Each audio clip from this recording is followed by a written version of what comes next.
All right. Well, thanks so much, everyone, for showing up tonight. My name is Jack Swab. I am one of the co-hosts of this wonderful panel, along with my colleague, Jack Gisking, who is a professor of mine at the University of Kentucky, and the One Archive, which is based out of Los Angeles, which is the largest LGBTQ archive collection of archival materials in the US, probably the world. I don't know, Joseph will correct me if it's the world. So we're so excited to have you all join us tonight. Looking through some of the participants, and I see lots of familiar names and lots of new names as well. So it's great that so many of you all joined. So if you're not one of the panelists, if you wouldn't mind keeping your microphone off and whatnot, so we just don't hear any background ambient noise, that would be wonderful.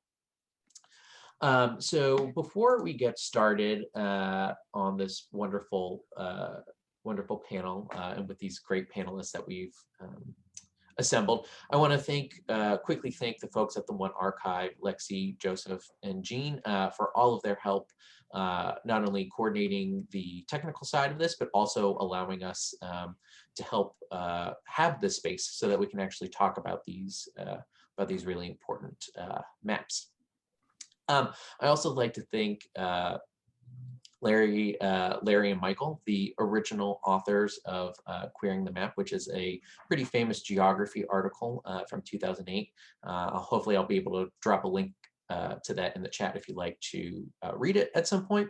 I don't think they're here with us right now. They have other things going on, but it's great that they kind of were the ones who inspired this panel to start.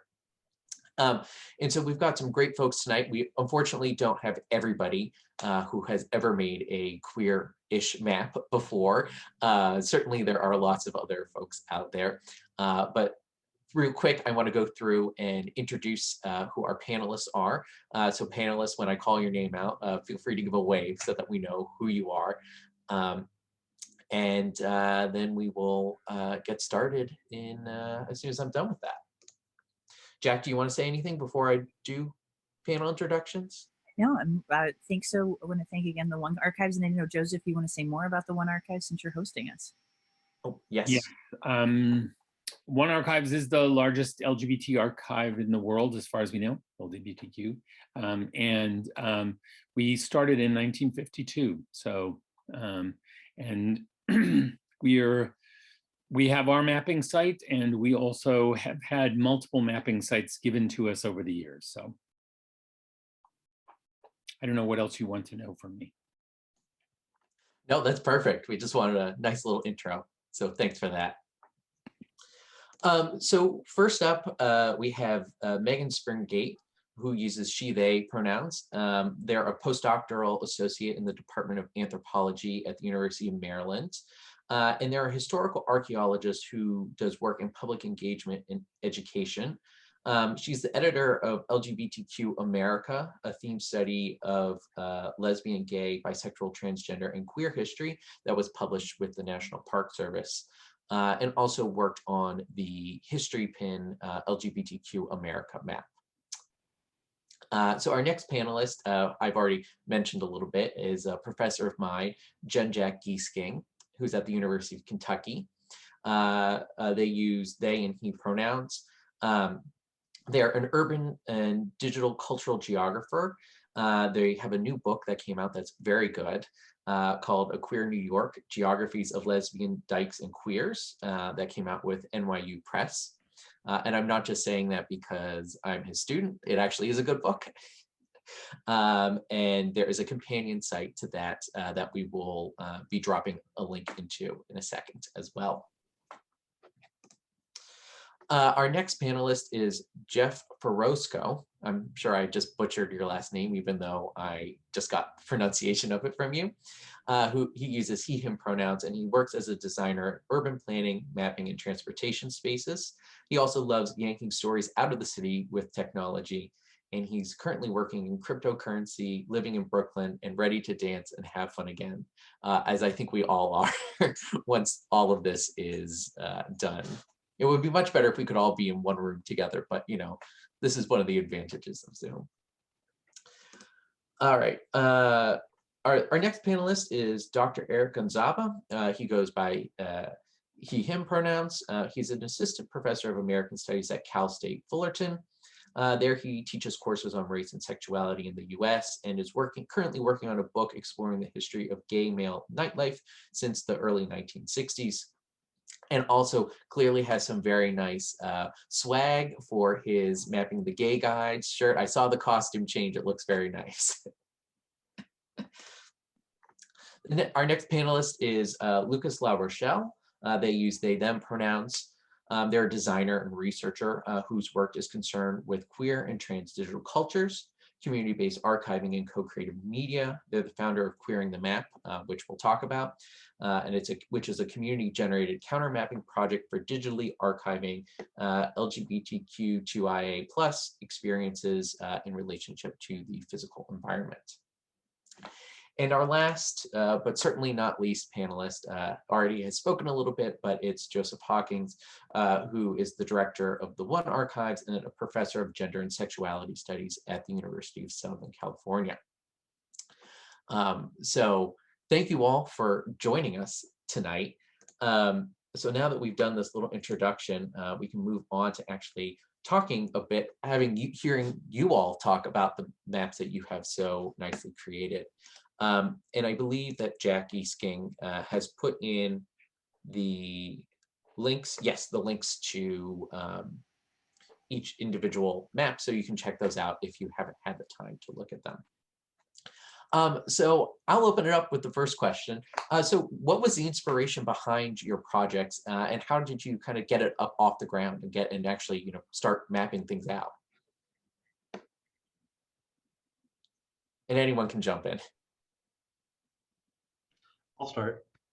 So I had been, this is like 2015, I had been going out a lot at night. And so my map is basically a nightlife guide because I feel like a lot of the gay history ended up in the nightlife over time. And I think everyone here probably can see a little bit of that because we were kind of forced into the shadows, and the shadows happen at night the best. So I was going out a lot, and I kept hearing from people who were some years older than me that like, oh, this great bar was over on 7th and B, and you know, we used to go there all the time. And you know, then there was this other one, and I would hear about these trails of history that I kind of had no idea existed. And so I started writing them down a little bit and realized that there was no one documenting this stuff, or I you know, this crowd wasn't really, I wasn't aware of this crowd at the time.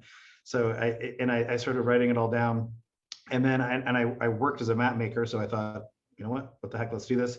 And I was watching a lot of people working with open data and kind of coming up with new projects. And so I decided to make this my open data project. And I realized there wasn't a lot of the data out there, so I made it myself, and then just kind of dropped. I started with spreadsheets of just places and addresses, and then I geolocated them. And then I ended up getting all of these names that had no addresses, but I pulled out gay guides and they had those answers for me. So I started looking at, you know, pulling gay guides went to the New York Public Library. I went to the Gay and Lesbian Center and pulled out a lot of their stuff here and started photographing. And then a friend and I just kind of like sat and did it all in an afternoon. And then there was like there were 2 or 3 more big pushes that kind of completed the project. And so now there are like 1,200 sites on there, I think. And I haven't been adding to it very much recently because I've been busy, but that was really, the motivation was in order to get to know the places that I kept hearing about better. And I went to a lot of the older folks that were saying to me these places, and I just interviewed them and asked them a lot more questions about what they were seeing, what they had seen, and recorded it. It's a beautiful map. I want to give a total shout out to Outgoing. It's so cool. And I found so many places I never heard about or thought about and knew about. So I love it. I hope you archive all those materials, and I'll talk about mine. I actually, if anybody wants to help me do that, I'm totally interested. I'm not sure how much more I'm going to be able to sustain this. I'd like to at some point in the future, but like I'm all ears if anybody has ideas. You're talking to the converted, so yeah. Good. So an Everyday Queer New York was trying to be a companion to my book, A Queer New York, to think about what are everyday queer spaces, and I had spent a year in the Lesbian History Archives in Brooklyn, the largest lesbian archive in the world, and going through organizational records and publications that they had and getting every address I could out of those. And I think trying to show a different way of thinking about queer life, that that there are less lesbian bars, there always have been. And so there's so much less to map. So what are lesbian spaces, and what are queer spaces? And like Lucas's beautiful map is timeless. And I'm obsessed with time and generations. So I wanted to have both of those things. So yeah, there's 2 maps, and I mapped all of ACT UP. There's 400 locations of ACT UP. Yeah, and it'll soon be searchable, and there'll be income and race layers coming out by Pride, so that you can actually do some research and some tutorials too for classes. But that's the inspiration behind mine.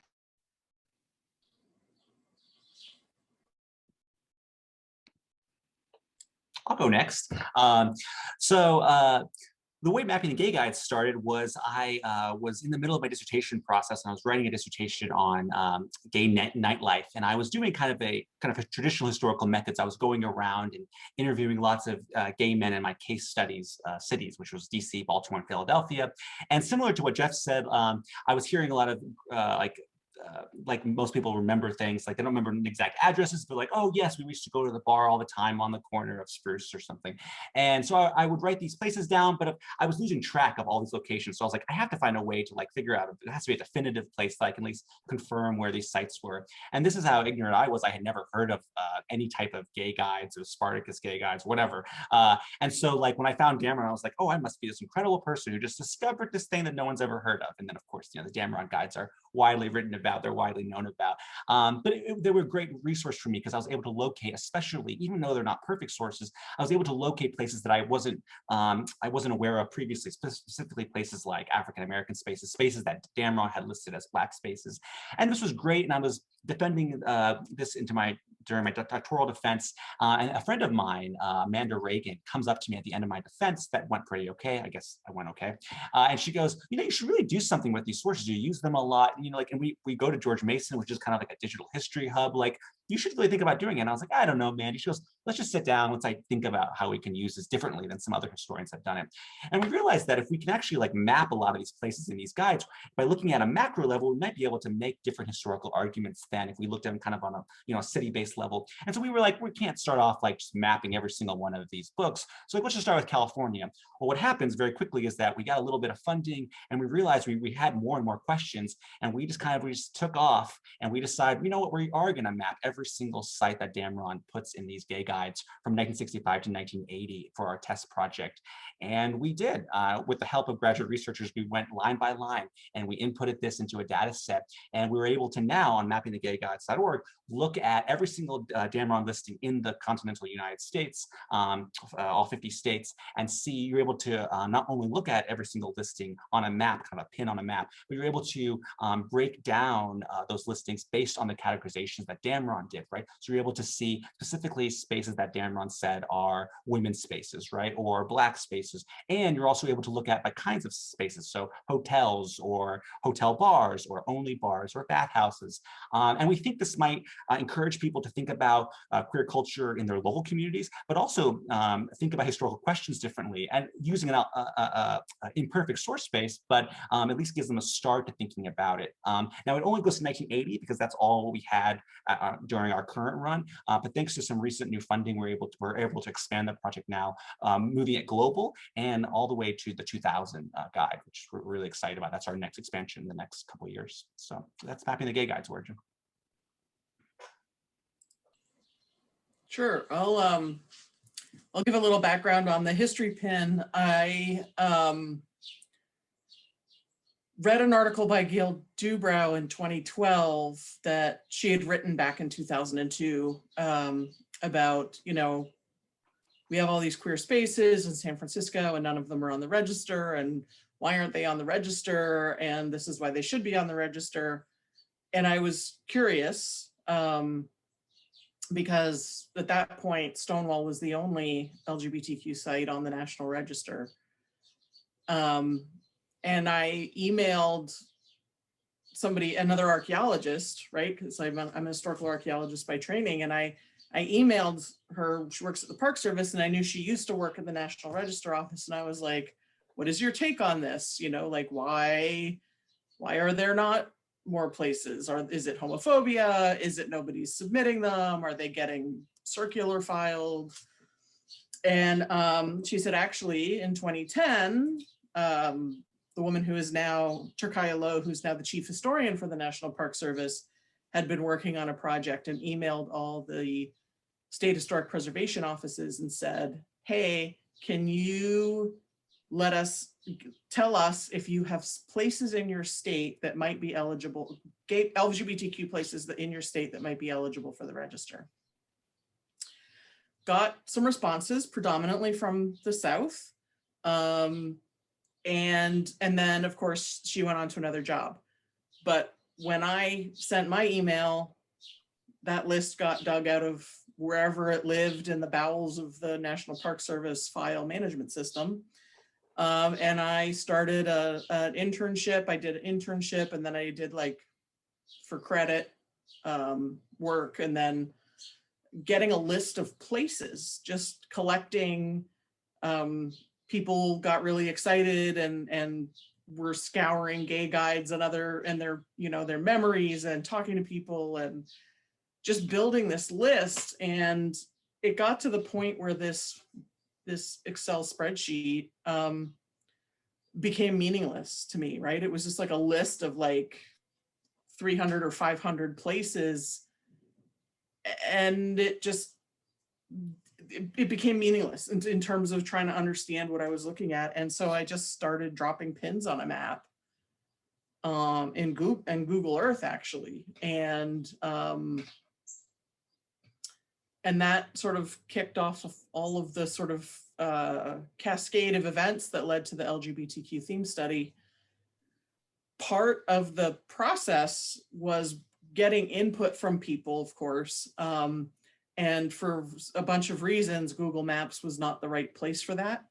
And we ended up in conversations with the folks over at History Pin and through the LGBTQ initiative with the National Park Service, and in collaboration with Quist, we started up the History Pin project. There were already some LGBTQ projects on History Pin. LGBTQ historic sites in California existed. There were a couple of others, but they had to pay to start collections at that point. And what we did was we negotiated with History Pin so that there is a Park Service LGBTQ America group or project in History Pin, and then people can add their collections or start collections for free under that larger umbrella to bring all of those collections into conversation with each other. So I have not updated my stuff. I've been trying to keep a sort of running list of places on the register that are now listed for LGBTQ history. I'm behind by a bunch. I will get there. I recently took a new job. But there are lots of really fascinating projects that keep appearing under this umbrella. And so it's kind of exciting to see what people are putting up on that map. To clarify for those who don't know what the National Park Service LGBTQ theme study is, it's a 1,300-page document. Only 1,200, Jack. I'm so sorry, I got that. 1,200 page, I misremembered. Documented by many, many people that is the basis of what we make LGBTQ historic sites and monuments for in the United States. And Megan was the editor of that. I was the wrangler, and it was actually the context in which I met Jack Gisking and some other amazing folks. Yep. And it's the first time in the history of the world that a federal government had looked at the LGBTQ history of its entire country. So it's kind of cool. I'll jump in. Oh, Joseph. Yeah, no, go first. Fine. Okay. Queering the Map, the web platform, started after a particular bike ride that I went on in 2017, and I passed by this tree in Parc Jean-Mance, which is where I had met someone that I eventually fell in love with. It's also a place where I had a really explosive coming out as trans non-binary. And so it was this place, particularly outside of what would be most commonly understood as queer space. So in the context of Tiohtià:ke, Mouniang, or Montreal, the gay village. And so as I continued this bike ride, I thought about all of the other places that held this kind of lingering queer or trans significance to me. And all of them seemed, the ones that resonated most intensely were often the ones that took place outside of commercial spaces, or spaces often demarcated as queer spaces. And I am trained as a designer and a developer. And so I eventually got really bored of thinking about my own experiences, and so turned to the tools that I had and built Queering the Map, the first version of Queering the Map, in a couple of months, put it on the internet, and it exploded very, very quickly. In about 3 months, there was 600 pins that were added. Then it was spammed by Trump supporters in early 2018. I took the site down, and a group of volunteer volunteer developers helped restructure the platform to develop a moderation system so that that kind of spam attack couldn't happen again. And since then, over the past 3.5 years since I launched it, it has grown immensely. And there's now, as of this morning when I finished moderating, 134,000 plus stories from across the world and in 24 languages. That's amazing. Thank you. So should I go? I basically went to a within our library, we have a geographer librarian who basically did a lecture in one of the halls, and I went to it, and I heard him speak of the possibility of doing this sort of thing. And then he came to One Archives and started working on our materials. Andy Rutkowski is his name. And then after I saw what he had produced, then I began to sort of think about how this might work. Mine's very differently oriented than many of yours. Mine was to, mostly what I wanted to do was to get students interested in the experience of using an archive. And what I've decided was that if I gave them a project where they had to go find something within the context of a map, maybe they would be able to write papers about it. So this was before COVID.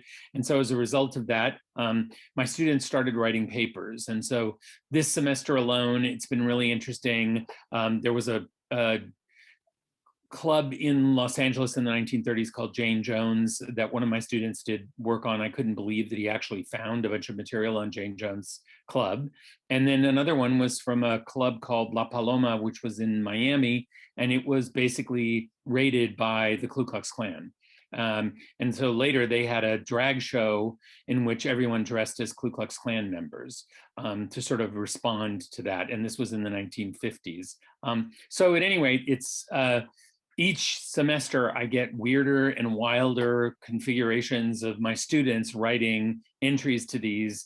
They're encouraged to find videos, pictures, music, anything they can find and add them. And so on the Queer Terrains map, which is on the One website, you can basically go there and find all kinds of really wonderful stuff. At the Club Laurel, for instance, the chanteuse who sang there would do a good night, and she sang a lullaby to the patrons in the 1940s, and so that's up there. So those kinds of things were what I was after. What surprised me, though, is how my students have taken to wanting to do this, how much they love writing these historical narratives, and it's kind of like a scavenger hunt for them. They have to run around the archive and figure out where all this stuff is, and that's the impetus for us doing it.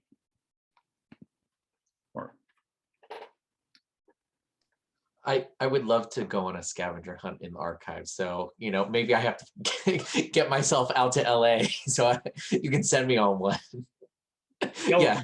Gail Rubens once told me that she was going to move into our archive. She was just going to get a bed downstairs and hang out there forever. So Hey, I don't even need a bed. I'll take a cot, you know.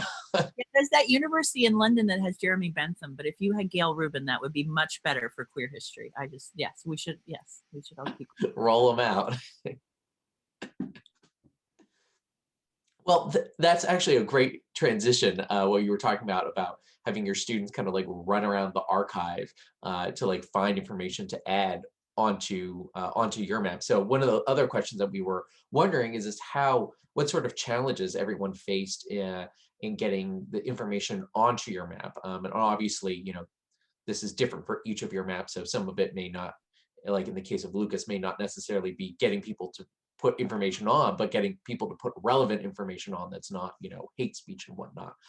So kind of thinking about the ways in which the challenges that you faced of trying to get some of this data and represent it in a cartographic form.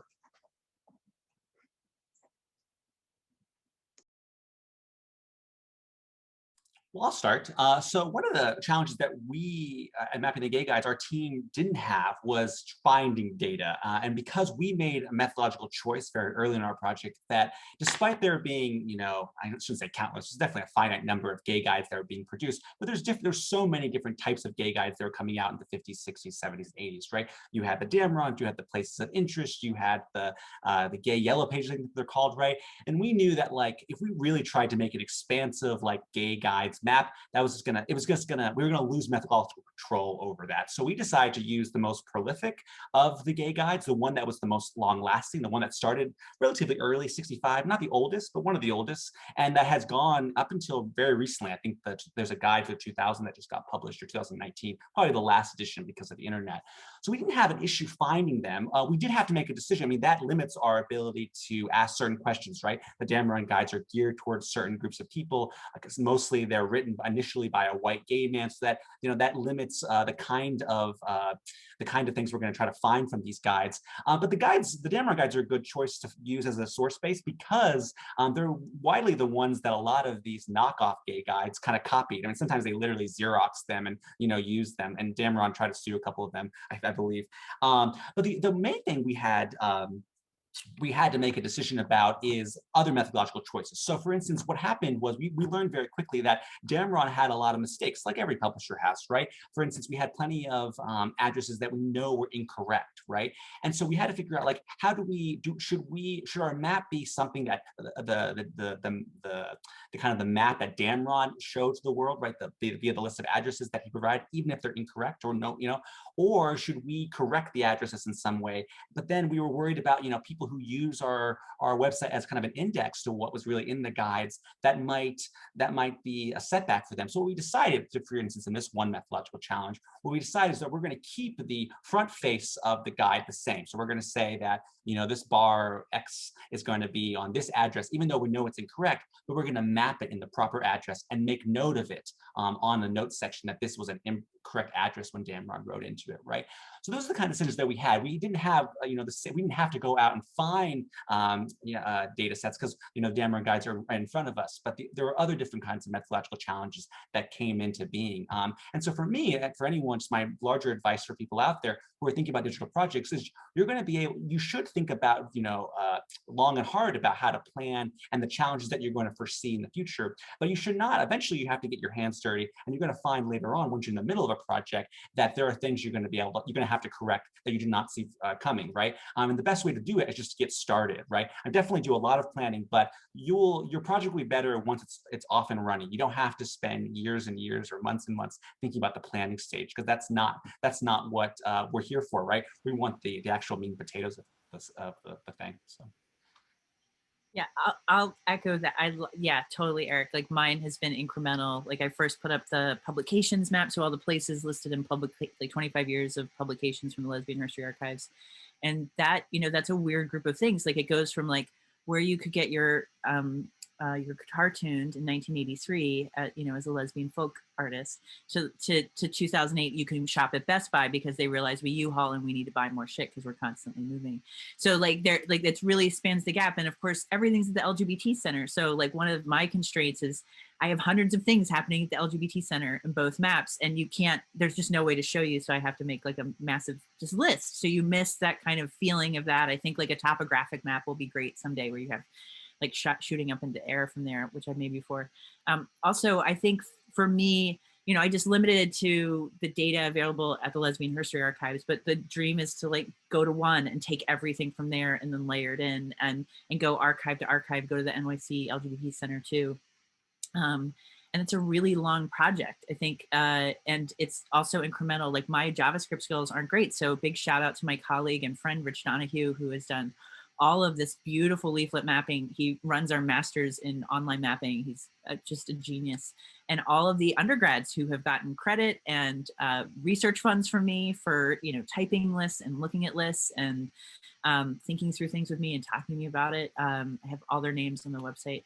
And like the next map I want to make is I had 47 lesbian queer participants in my research who came out between 83 and 2008. And I'm actually mapped the constellations of their places, but that will require, a lot of thinking about how am I going to map, lines, maps, lines, polygons, dots on a map. How am I also going to like link them together? How am I going to put in stories? And I want sound in there. So it's going, it's always increasing. What's the next level? How do we even get layers of census data in? Is a big accomplishment. So for me, it's like constrained by, certain places and what they offer, but then the functionality is always incremental. So like releasing the map, it just makes people, it's like, one of my participants said when I first showed her the map, like she started crying and said, I never knew we had so much history. And so like, even just seeing that is just really fueling, I think. Yeah, I want to go off just what you said. Like, I came out in 1987, right? I know intellectually that we're everywhere, right? Like, I intellectually understand that. But when I threw these like 250 or 300 points onto the like Google Maps, it was really that suddenly that sort of emotional, like that's when it hit me on an emotional level, like, holy shit, we really are everywhere. And then that fueled my I wanted to make sure that we had something in every state, right? And so then that became like, that was the sort of my methodology, right? Was trying to find places and going to the gay guides and going to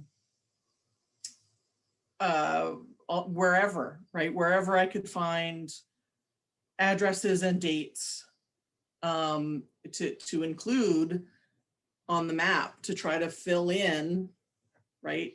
To make, particularly with the Park Service, when you want to make that argument that it is American history, like down to the bone, and not just American history. That was really important, I think, in getting the project off the ground. So it was a lot more scattershot in the how to find places. One of the big challenges that we had was there's lots of commercial establishments, and that's one thing when you're publishing the addresses. But when you have a private residence, or you have something like, some of these early community centers were in residential buildings or in, essentially in people's homes. The Lesbian History Archives, started in somebody's apartment, right? Like they're literal, like that was kind of it. But now it's a residential place. And so how do we protect the privacy of people who live in those places now, while still having the power of a dot on a map, right? And that sounds so trite, but that's where we are in queer history, right? That this constellation of dots on a map are so meaningful and so powerful. And wouldn't it be nice if it wasn't anymore, but it still is. So that was something we had to wrestle with.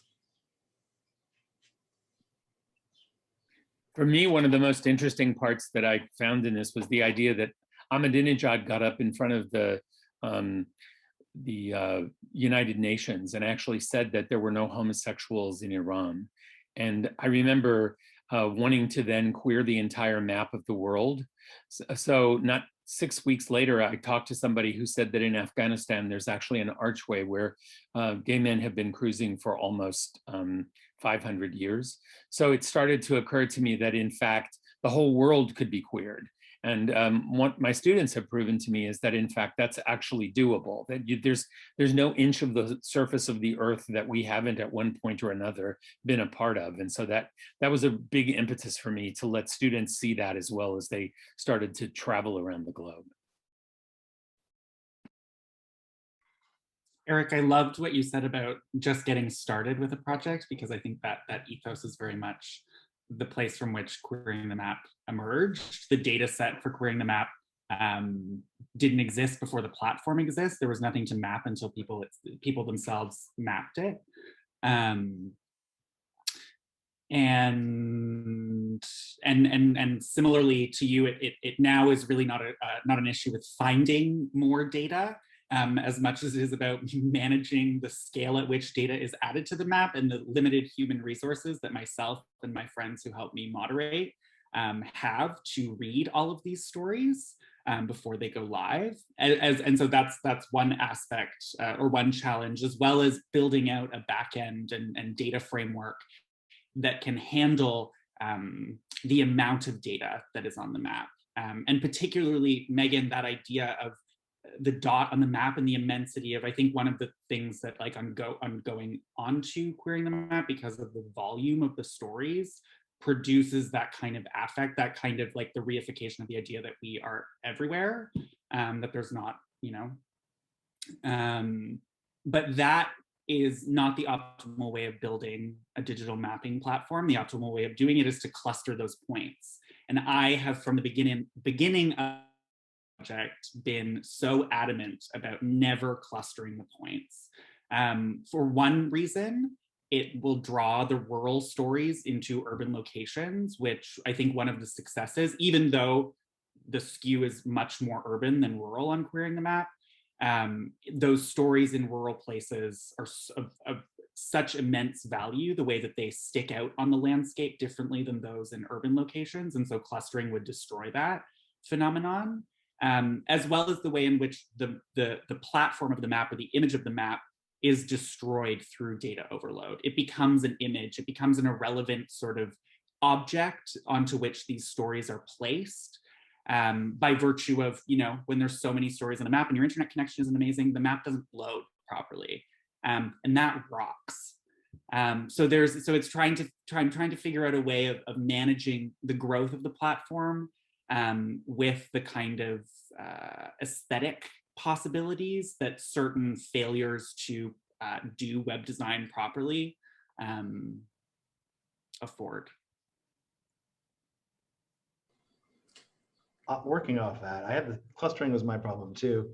And it was, my biggest problem was bars that changed names and changed hands and became different things, and then moved around. Like Crisco Disco moved like 3 times in New York City. And so like finding a way to express the first version, the second version, the third version, and then some of the bars in the West Village that changed hands and changed names and changed identities were all kind of equally important. How do you represent all of those same team while they're piled on top of each other and still make sure that that gets across? I didn't want to use clusters either. So basically what I did is I made individual dots that kind of stacked a little bit and kind of made it in a like specific design choices that helped me do that. And I never quite got there for all of it. And I still feel like there's like some dangling design choices that I want to make.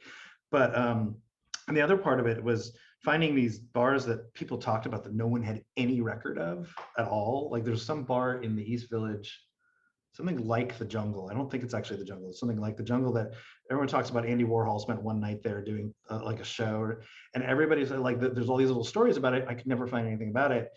And so like the reaches of not being able to get that one thing kind of like cause a little bit of obsession, I guess, on my side. But mostly it was like not having information overload in expressing all of the important places that needed to be there.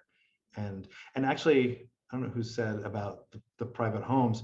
I didn't want to destroy cruising areas that were currently in action because I respect them a lot. And so like I left some stuff off of the map. I put the rambles on in Central Park just because it's like not really, it's too surveilled at this point. But there are still cruising areas and adult bookstores that should be respected, and like because people have needs that are met in those places. So I didn't want to put them on there.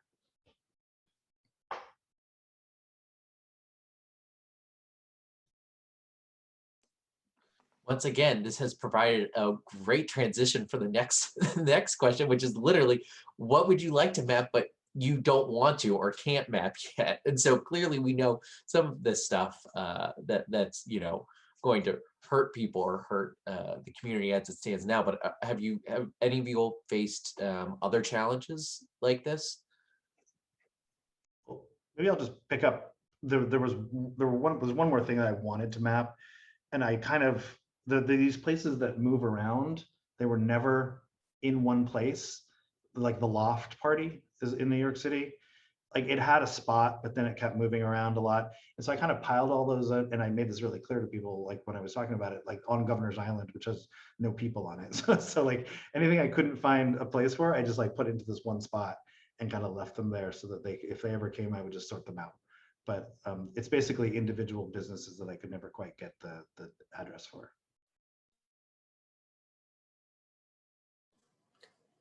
The challenge, I really, so within the theme study and I don't know how many cruising places are in the actual history pin map, but I know in the theme study we definitely didn't censor out, like you can't, right? You can't separate LGBTQ history from cruising, from the leather community, from the drag community, from, you know, all those just unrespectable communities. And so, and the same with sort of these individual residences, was we would map them to sort of like a neighborhood level and not necessarily, so they're still on the map, they're just not there in a way where you can walk up and you know, show up at somebody's door. So you know, it's how do you navigate, right, that part of LGBTQ history that is kept hidden for a reason, with telling the history as its whole self. So Yeah, one of the things that's interesting is that like all of us are fully conscious that all of our projects dealing with queer history, we have ethical obligations because we deal with marginalized people. And I love the fact that all of our projects are respecting them, are thinking about these issues, and we're trying to find ways that we can make sure we can still do incredible work, because like all you said, what we're doing is transformational. I mean, if I would have seen a map that like there was queer people near me living in Southern Indiana, I would have been thrilled when I was coming of age. I just would have been like, I wouldn't have felt so lonely than I did growing up as a queer kid in rural Indiana, right? So we're doing transformational work, and yet we still have ethical obligations. And I love that we're having these conversations. And it's also, we're fully conscious that we're going to have other ethical challenges going forward based on how our projects morph, which is interesting. We don't, at Mapping the Gay Guys, we don't really have issues about like what we wish we could map. What we actually want to do, and this is kind of a tribute to Lucas and Megan's work especially, is we have people referencing both of y'all's project, being like, they want our project to be like yours. They want to be able to, you know, put memories of their time at some of these spaces that we list on the Dameron guides. They want to be able to upload photographs similar to like the History Pen website and stuff like that. And we just don't have the capability to do that just yet. You know, maybe in round 2 of our project, after we build the data set and we're able to make a much more functional map and visualizations, we would love to make that. But the great thing about having, you know, so many queer mapping projects is that there are projects that are doing that, and I'm able to point to them to all your incredible projects, so they're able to place themselves literally and figuratively on your maps.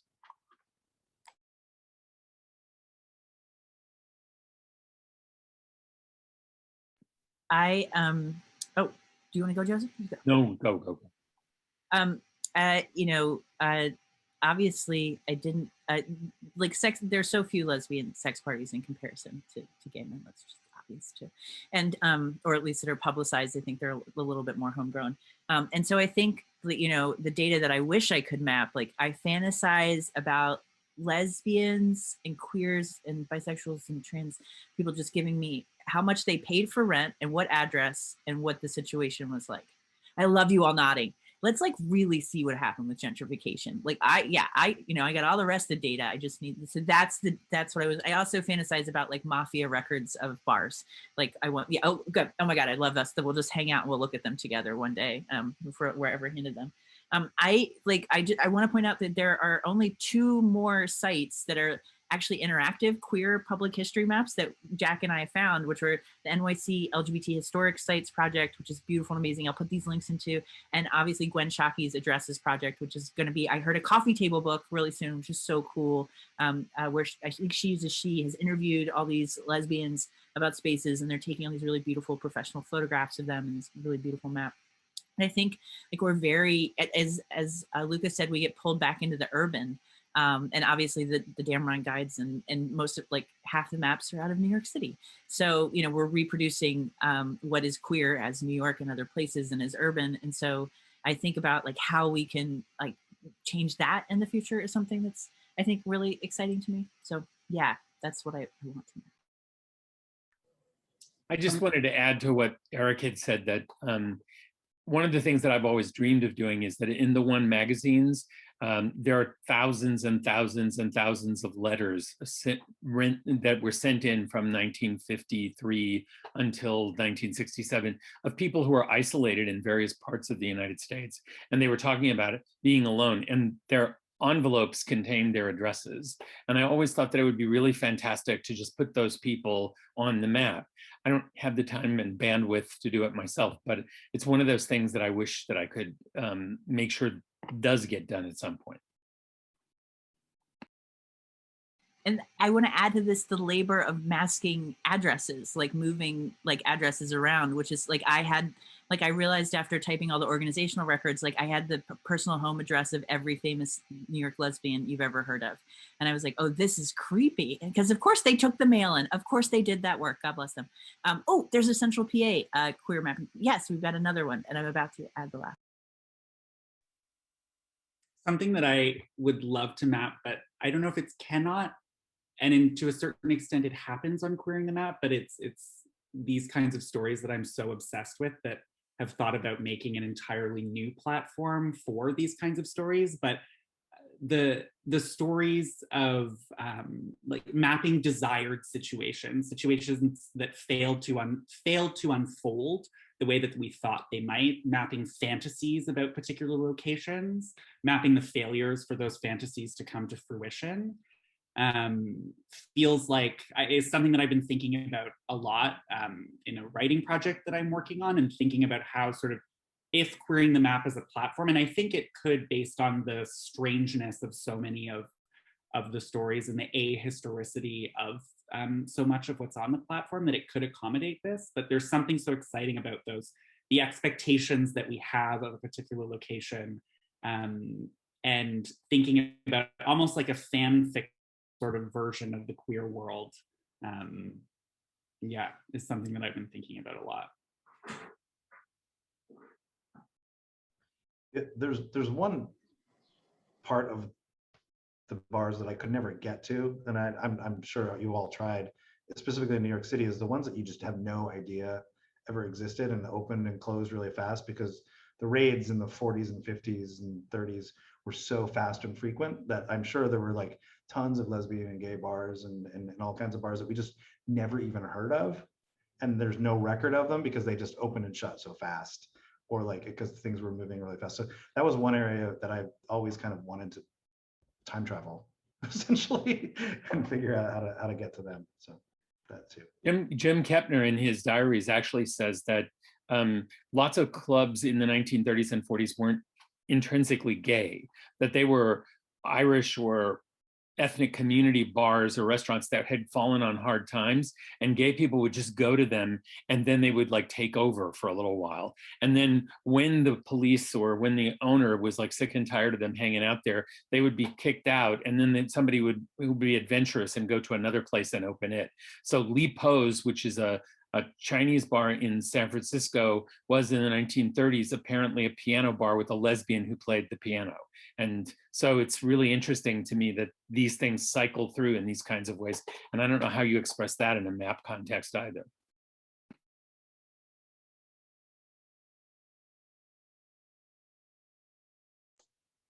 Yeah, I can't imagine how you would do that either, especially with, you know, turnover and not being able to kind of like tie those dates down and whatnot. It reminds me of some things that I've read about the typewritten lists that would circulate and how you would kind of like constantly be getting additional pages to replace the old ones as bars closed or were raided or whatnot. I guess this would be a bit later in the 50s, but kind of like similarly being in that same time period where the temporality of it, as opposed to a gay guide where it was coming out every year, the temporality was, you know, whenever somebody found something new and there was enough to compile a list, which probably was fairly quick. Yeah, so one more question that we had that we wanted to ask to you all is how your map helps to see the world in ways that you didn't see it before, and how basically trying to get at like how we think about difference in difference. So you know, different kind of strands of the larger queer community, and different ways in which your map kind of may reproduce of course unintentionally stereotypes or different kind of you know, traditional ways of thinking about the larger queer community.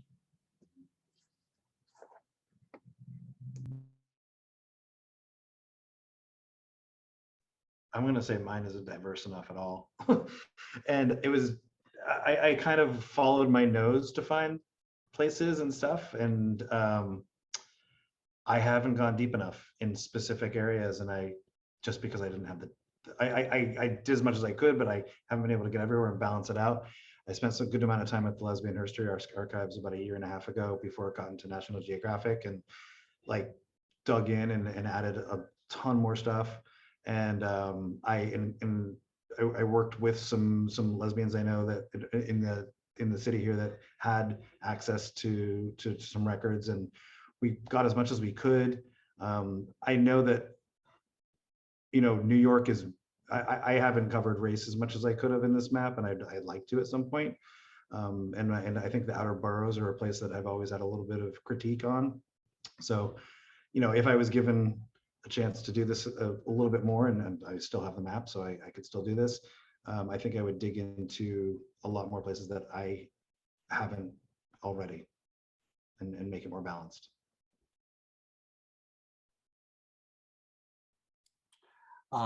So yeah, for us, I apologize, by the way, if I like seem like I'm flinching. My cat does not like me talking to anyone but him after like 5 p.m. So I apologize. So one of the things I would say when we first started mapping the gay guides was like, I think personally, I wanted this project to like fight what like the bi-coastal bias of queer history, similar to what I think Megan was talking about earlier, which is like, you know, queer history is often thought as an urban phenomenon, but like that's bull crap, right? Like it happens everywhere. And so part of this, I was like, oh, these guides will like show that there's definitely queer culture, or at least sites of queer culture happening in the Midwest and the South and the Plains.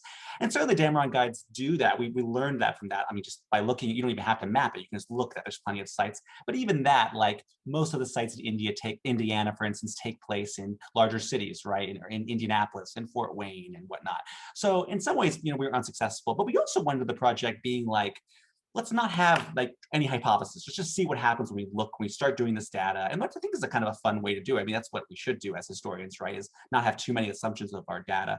And in some ways, our name is actually it's misleading. Even though we are a mapping project, a lot of what we're finding useful in our project is kind of using our data as a real data set and comparing our work via data. What I mean by that, for instance, like one of the things we realized by using the classifications for establishments that Damron used, he used a lettering system. So for instance, any restaurant in the guides that Damron used, he included an R for it, or any spaces that, in his words, Blacks predominated at, he would put a B. And one of the things we're able to look at on a macro level, now that we've mapped 15 years of all of this American data, is we're able to see that one of the labels he used is RT, which means the establishments that he thought, or the larger community thought, were kind of like less reputable locations or raunchy areas, right? And luckily, that's not a very large, he doesn't use that very often. He only used that about 4% of the times across all of the listings we have, across all of the data that we use, which is not bad. So not very many places that Damron thinks is less reputable.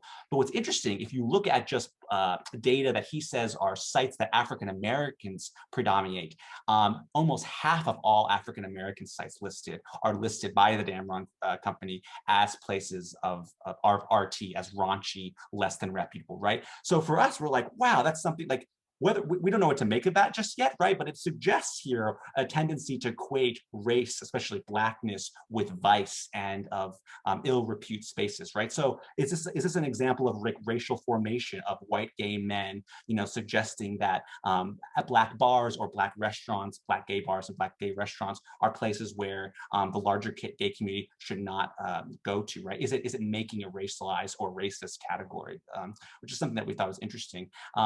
So that's just one idea what we can do with our data set by looking at all of this Damron data from a much more macro level. So because I'm using an archive that's created, the Lesbian History Archive is a very devotedly anti-racist place and really anti-capitalist, but they're also limited by who would want to share their materials or make their materials public.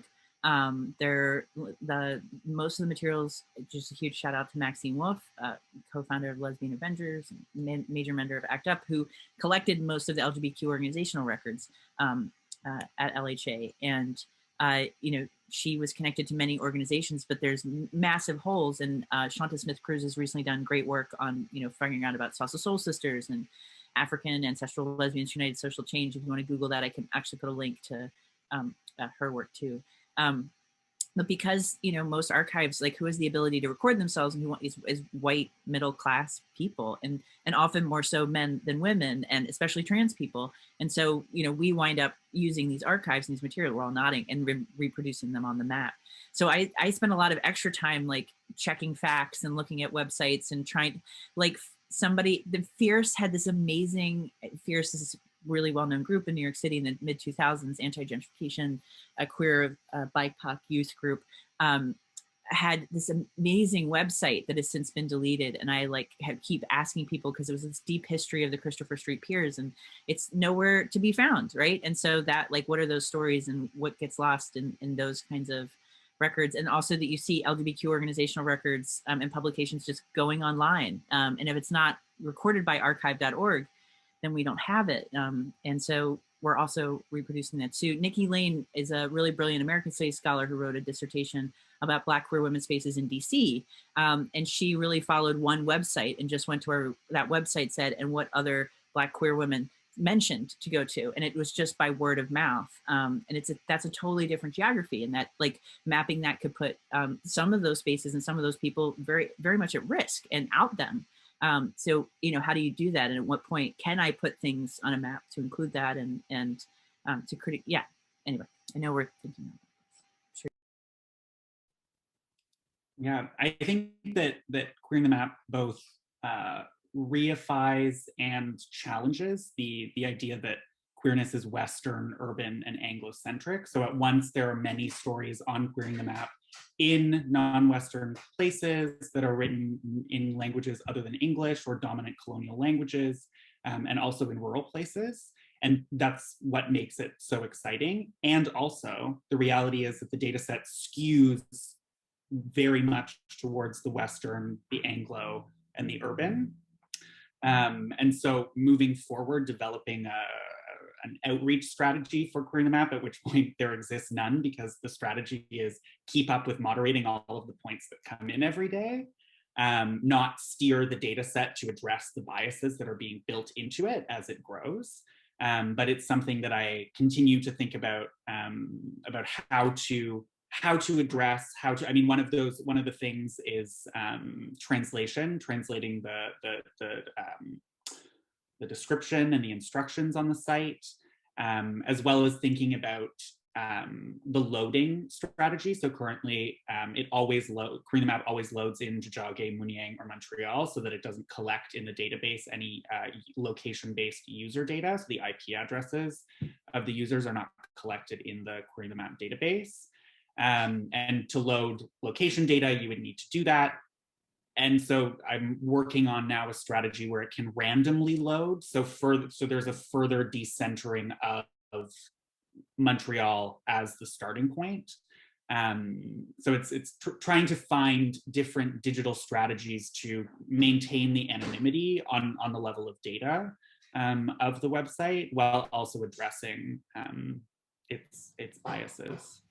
That's funny. I always thought you did that because that was what you were in the map. Like that was like that little bit of you, which I always thought was sweet. I mean, it started because I didn't necessarily expect it to grow outside of the place I was. It was, for me and my 10 friends. But then it became a really critical part that it wasn't taking IP addresses as we've come to, or storing IP addresses. Of course, when you're on the internet, that's happening unless you're using a VPN, but it's not being stored in the database. But yeah, it was cute at the beginning, but now Montreal is certainly not the center point or even the place with the most stories. So.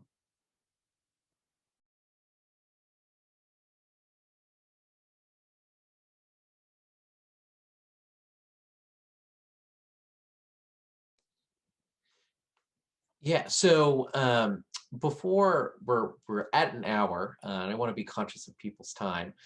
So what I have one more question, but I figure as Jack Gisking just put in the chat, we do see that we have a couple questions in the chat, and I've had a couple that were direct message sent to me. So if anybody in the audience has a question, feel free to type it in before or while we're answering this next question. So the question that we wanted to ask is basically like, do you have future plans? What have the reactions been? Just kind of like a minute, just to be like, where might you go from kind of the feedback that you've gotten?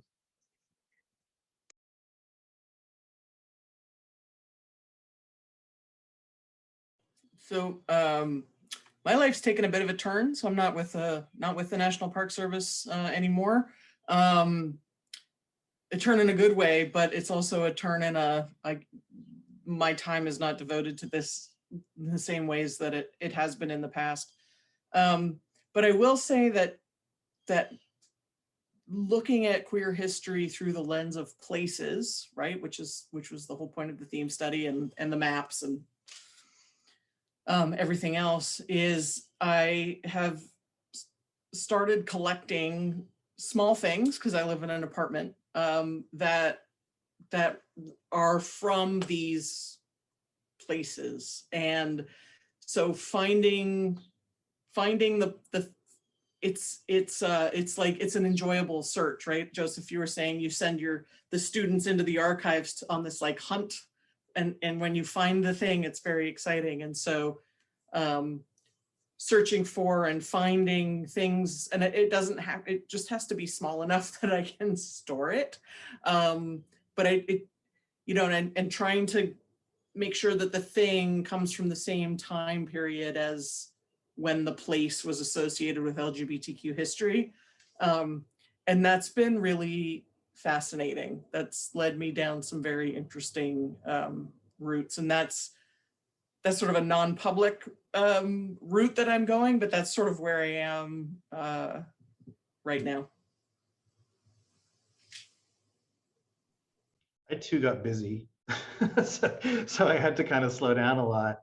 And I guess one of my original reasons for doing this at all was to create cross-generational discussion, because I saw a lot of it was Gen Z coming up and not talking to the boomers about where they'd been, and there were memories on the boomer side, and AIDS and HIV is not being fixed in any way, but we're heading towards a vaccine at this point, and like things that the pressure is off.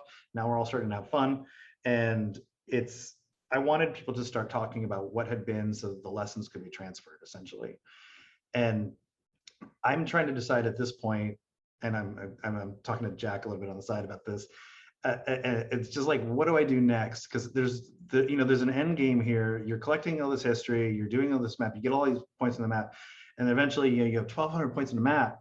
Like, that's a lot, and that's almost enough to like make a point. But how much farther do you go, and what do you do to kind of transform that into some sort of deeper, slightly more conceptual and functional conversation? And so I'm trying to think of what to do with that next. And it looks like Jack's nodding their head. So yeah, I feel like I put a bunch of points on the map, but if you don't have the census layers and you're not from New York City, you don't know what the hell you're looking at. And and so if you don't have a search bar, like, it was great to launch it, it's great to see it, but it's like, it needs to have that functionality. And you also need tutorials. Like, so I'm working with a great grad student at UK, Emily Kaufman, and she's working on tutorials with me so that there's going to be dozens of them. You want to know about ACT UP? Here's an ACT UP one. Here's a Lesbian Avenger one. Here's a bar one. And to walk you through the map. And that takes a lot of work too. And I'm lucky to get a grant from University of Kentucky to fund that, right? Everything's based on like these little incremental grants and projects. I think what's next is I just keep growing my maps, and just keep encouraging other people to grow their maps, and enjoy your maps. This is an utter delight to get to talk to all of you. I love hearing your stories. I could listen to you forever.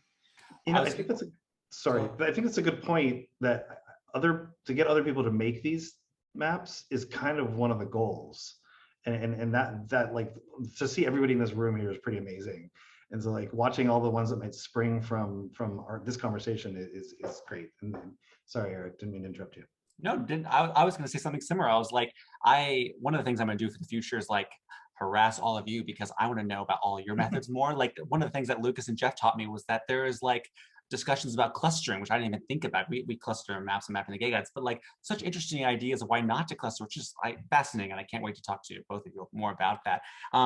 But yeah, so the way we're kind of the future for us, we recently just got a nice grant from the National Endowment for the Humanities, which we're excited about. We're expanding our project to 2000, which we're excited about. But similar to Jack's point earlier on, is we're wanting, it's one thing to like create these awesome maps, but if they're not constantly contextualized, they're kind of just sitting on the web, and maybe one day they'll disappear. And so we want our site to be used by scholars. We want our site to be really the launching off point for more projects, to use Jeff's idea, right? And so one of the things we're going to do, we built into that NEH grant, was spending an entire year working to build really nice like pedagogical materials to send both to K-12 educators, but also to college educators, to try, explain how you can actually use this site for class projects, make lesson plans for teachers. Now that there's pushes, California already has it, I think New Jersey already has it, but pushes in state houses around the country that are trying to get LGBT history mandated in schools. This is an exciting moment for all of our projects, and one of the things we're also trying to do is not just focusing on students and young people and or students of all ages, but also focusing on like local and state historical societies, right? Many of our projects are uncovering places, especially trying to get some queer history added even to like local tour guide programs, and like queer history, it shouldn't just be a thing for academics. It shouldn't just be a thing that you learn in school. It should be everywhere, right? You should be every ghost tour I go in New Orleans should have some kind of queer element to it, right? As minute as that. So that's what I'm excited about, and especially working with all of you, I can't wait to hear and learn and expand on the project more. In a concrete way, I'm working on, still trying to find funding to sustain Queering the Map, so that the moderation system can be further developed, and also to be able to pay moderators, which really has become the bulk of the labor, as well as thinking about how to accommodate the scaling of the platform. And then in a more speculative route over the past year, I've been thinking about queer ways of working with this queer data set, both in terms of form and function. And so have been developing an artificial intelligence whose name is QTBot, who has been trained on the textual and visual data of Queering the Map, that generates these speculative, fantastical fabulations of possible past, present, futures that have not yet, will never occur. And so it's taking more of a speculative art direction. And I'm building right now a speculative, I mean, it will be a platform that actually works so that people can co-create and speak with QTBot, this agent that's been trained on this immensely rich data set of LGBTQ2A+ life.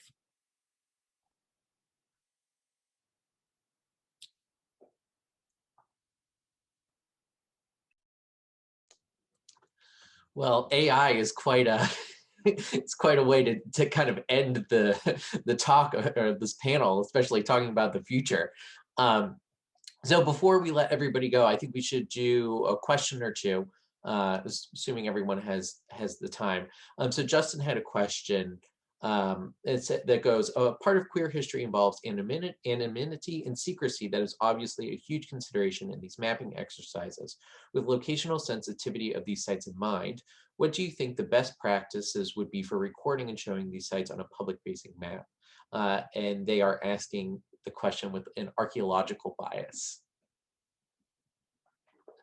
Does that mean Megan has to answer first? No.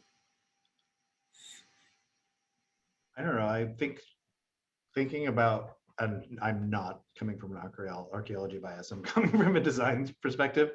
You would kind of look at the highest risk and then eliminate that. So you don't want the precise location, perhaps, or the specific building or an apartment, whatever it is, and then get it as near as possible that it can still be functionally, I'm thinking spatially here, but like as near as possible where it's still functional, but and has all the information that would get as close to the full experience as you possibly could without revealing anything that would harm anybody.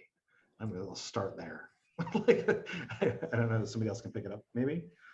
Sorry, I would just say that just making sure you put it in the same census tract, or like if yeah, exactly. That would be same thing. Make it clear you're doing that. There are, so the theme study was written specifically in the context of National Register of Historic Places and National Historic Landmarks, right, which are place-based programs of the National Park Service. There are archaeological sites that are listed on the National Register and are listed as NHLs, but they have the specific location information is redacted from the public documents.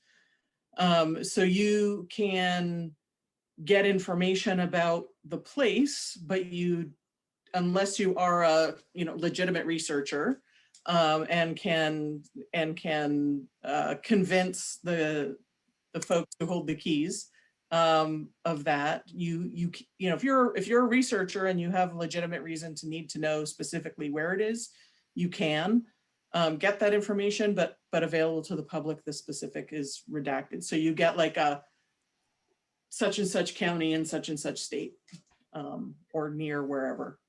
So, for example, you have I don't actually know, but where Matthew Shepard died or found, and no one else can know that. I think is that like an example? Because I know that's like in Laramie that farmer has like moved the site and hidden the site, so not everyone keeps coming there as like a pilgrimage site. So is that like something?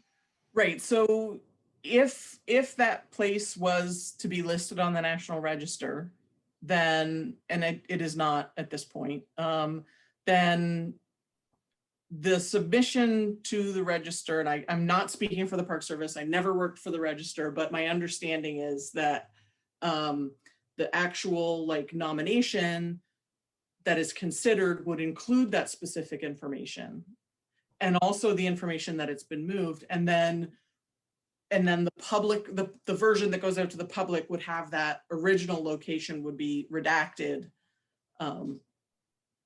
so that all the other information is there, but that specific piece is not there. And that's common in archaeology. If you look at the New York State Historic Preservation Office map of listed properties, there's just a circle on a map, and it's somewhere in that circle, right? Whatever it is you're looking for.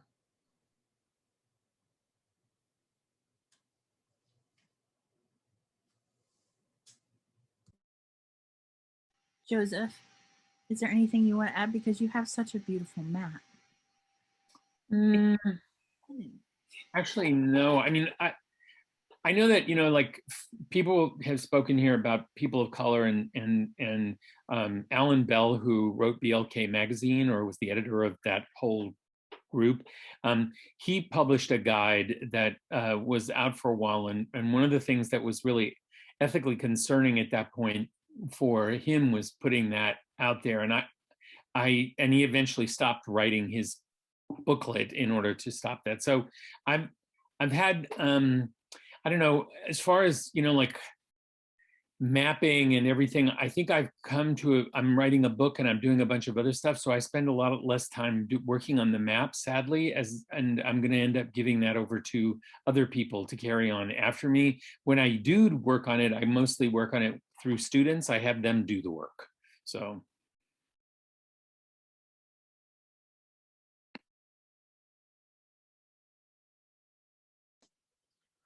Well, awesome. Thank you all so much for this. I think Jack Gisking wants to say one final point.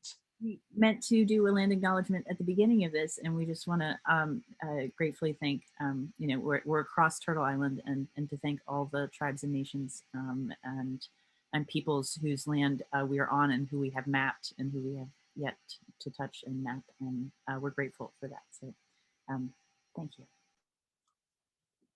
Thanks for that, Jack.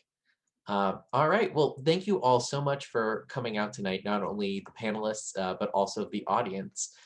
It's really great to have seen so much enthusiasm in this. So feel free to check out those maps and shoot us all an email, you know, if you have questions or whatnot. And who knows, maybe in 2 decades we'll be back for Queering the Map 3.0. Whatever that it will be, 3-dimensionally, yeah, living in our Yeah, 3-dimensional. Yeah, and this will be online and recorded, so thanks so much for everyone coming. And yeah, Thank you all. Thank you so much for organizing this. This is awesome. yeah, I think it's so Great great to to meet you all. Thank you so Very much, much. everyone. Thank you. Such a gift. thanks everyone. Thanks for the thanks too. Bye.